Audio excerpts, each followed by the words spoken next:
Pensez-vous que maîtriser l'anglais suffit pour réussir aux États-Unis? Faux. Croyez-vous que votre expertise est votre meilleur atout? Pas vraiment. La vérité, c'est que 80% des entrepreneurs internationaux échouent aux États-Unis pour des raisons auxquelles ils ne s'attendent même pas. Et dans quelques minutes, vous allez découvrir les 5 erreurs qui font couler 8 entreprises internationales sur 10 aux États-Unis et que vous pouvez facilement éviter lorsque vous les connaissez. Et attention, à la fin de cette vidéo, je vous offre un checklist prêt à l'emploi. Let's go! Hello, je suis Bilenam, votre mentor en expansion et automatisation business aux États-Unis. Et aujourd'hui, on va parler d'un sujet hyper important, les erreurs fatales à éviter absolument lorsque vous voulez vous lancer sur le marché américain. Que vous soyez un entrepreneur, start-up ou PME, ces erreurs peuvent vous coûter très cher, alors prenez des notes. La première erreur, sous-estimer les différences culturelles. L'une des plus grosses erreurs que font les entreprises et professionnels internationaux, c'est de penser que le marché américain est juste une version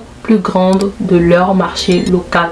Faux. Laissez-moi vous expliquer les différences culturelles importantes. La première différence, l'approche directe francophone contre l'approche positive américaine. Chez les francophones, on challenge, on critique. Aux États-Unis, tout doit être positif et orienté solution. Par exemple, en réunion, un peut-être américain est souvent un non poli. Impact business, vos présentations doivent mettre en avant les solutions, pas les problèmes. 2. L'importance du small talk et des relations informelles. Le networking à l'américain est un art. Les 2 premières minutes sont pour parler de tout sauf business. L'elevator pitch doit être naturel, pas forcé. Cette discussion informelle représente 60% de vos opportunités business. 3. La culture du feedback. Les Américains donnent du feedback constant et immédiat. Ils attendent la même chose de vous. Pas de on verra, pas de je vous tiens au courant. Un silence de 24 heures peut tuer une opportunité et j'en ai été victime. Deuxième erreur, négliger l'aspect juridique. Les États-Unis, c'est le pays des avocats et des procès. Si vous n'êtes pas préparé juridiquement, vous risquez gros. Voici ce que vous devez savoir. 1. La protection de la propriété intellectuelle. Déposez vos marques avant d'arriver. Vérifiez la disponibilité de vos noms dans tous les États visés. Budgétisez 5 000 à 8 000 $ minimum pour la protection basique. Attention au common law trademark. Deuxième différence, les contrats de distribution. Alors, les contrats francophones ne fonctionnent pas ici. Chaque État a ses propres règles. Inclusion obligatoire des clauses de limitation des responsabilités. Spécificité des tribunaux compétents. Troisième différence, structure juridique. LLC ou corporation.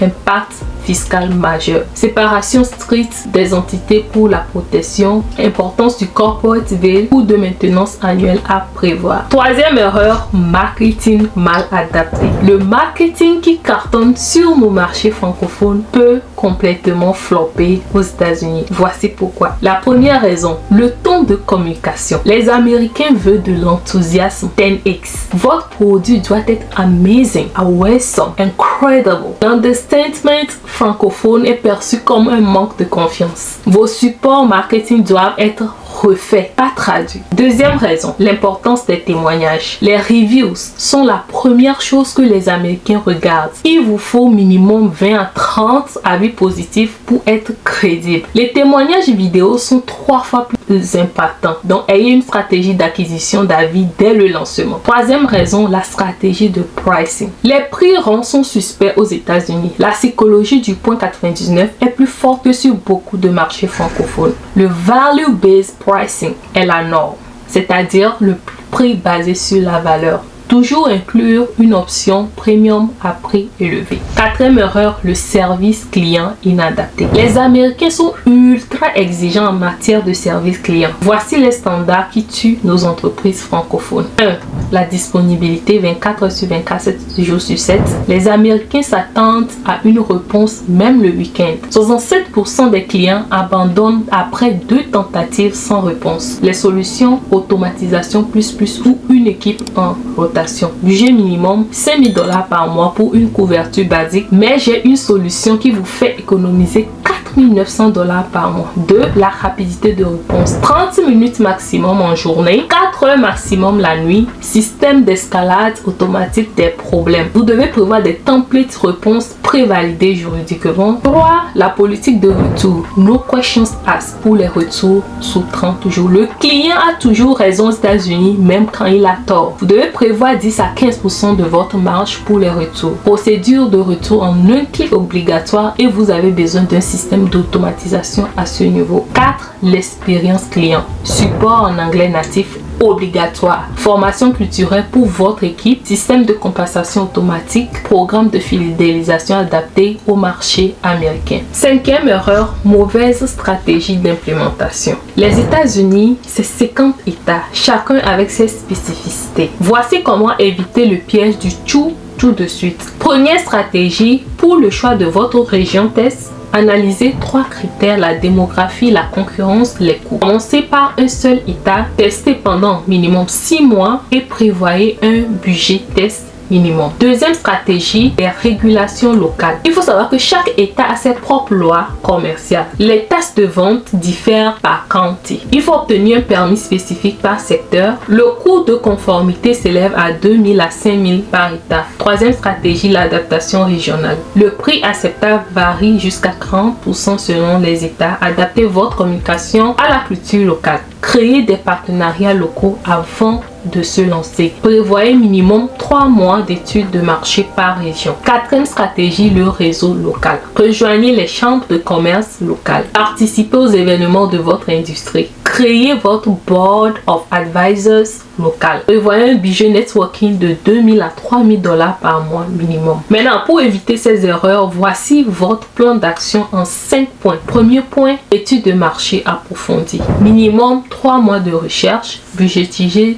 10 000 à 15 000 $. Focus sur un segment précis, un test réel sur le marché. Deuxième point, les experts locaux. Alors, vous avez besoin des avocats spécialisés dans votre industrie, des comptables familiers avec les business internationaux, les consultants marketing local comme moi, et vous devez prévoir un budget mensuel entre 3 000 à 5 000 $.